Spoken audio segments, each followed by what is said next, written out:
So, ayan na nga. Nag-check up na ng mga sapatos. Kaya kami pinagubad kasi hindi siya pang badminton shoes. Dapat pala pang badminton shoes talaga yung gagamitin sa badminton court. Tama naman si ate. Dahil itong Nike ko na ang budget ay galing pang Spain, walang binatbat. Ano ba yan? So Nike siya, ang budget ay galing pang Spain, walang binatbat, bawal daw. So si Lolo Dan ay medyas na lang. Medyas si Sharon. At syempre ang asawa ko, ayan, so pinagubad din siya. Dahil ang sapatos niya ay Skechers. Ayan, bawal din daw dahil hindi nga siya pang badminton. Sa badminton shoes. This is Mark Nason. Skechers. Ay, ano ba yan? Ang dumi ng sapatos! OMG! Ayan, so nasa badminton court kami. At syempre, isa pa namin kaibigang mayaman. Pinagubad din. Adidas ang sapatos mo. Ay, okay naman pala yung ang mayaman yan, oo. Pinaghubad pa rin. At yung isa pang naka-Nike namin kaibigan. Si Jessie Bell. Oh, walang binatbat ang mga Nike namin dito at saka Adidas. Kapag hindi pang badminton. Hindi. Kaya iyak. Diba? So buti na lang vlogger ako, hindi halatang napahiya. Hindi, joke lang. Bawal din, ha? So ayan, no, yung mga walang badminton shoes, hindi ako nag-iisa. Ayan, mga friends namin, no? Walang binatbat. So sige na nga, napatawad ko na yung bantay. So bibili kami sa second hand store. May second hand store dito eh, ng mga sapatos. Ito si Eliza. Asa si Steph? So sobrang lit ni Steph, hindi namin makita. Okay, sige, panoorin nyo pa paano mag-badminton si Mrs. Eto na.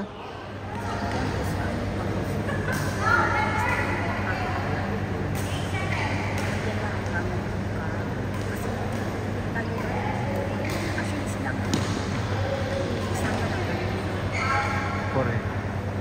Ay, okay.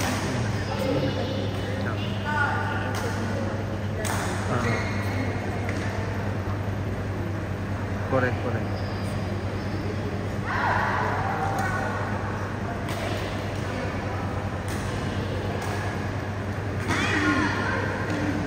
Correct, correct, correct.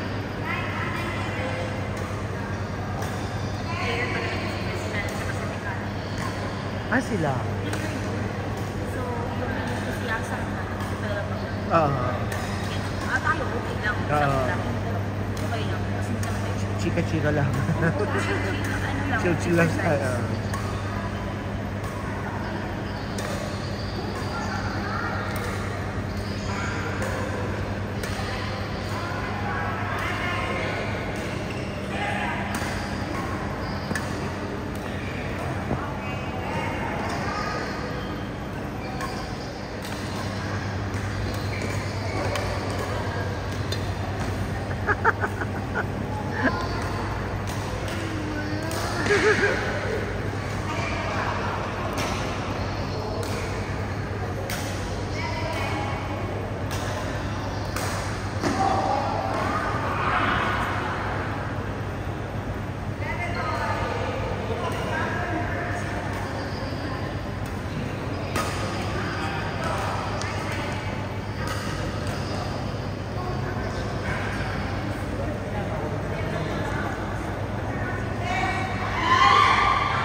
Ano ba yan? Kayo na pa ako salta ng salta, hindi pala naka-ano. Ano ba yan? Kayo na pa ako salta ng salta, siguro mga 5 minutes, hindi pala naka-ano. Nakakahiya. OMG.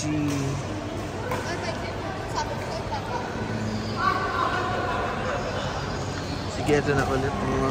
Ito yung mga sinalubong ko kanina eh. Hello. Wala. Wala nga shoelace eh. Walang shoelace. Si Sharon baka meron.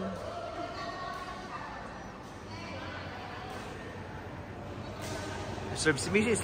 Ayun. Ayun. Oh, nanalo pa.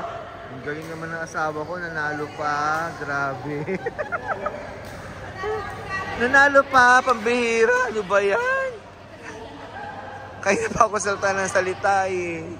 Okay, mga friends namin. No? Sila Kenneth, ng St. Francis. Husay yung mga yan. Ayun naman si Mark. Si Christian. Ang galing mo nanalo ka pa.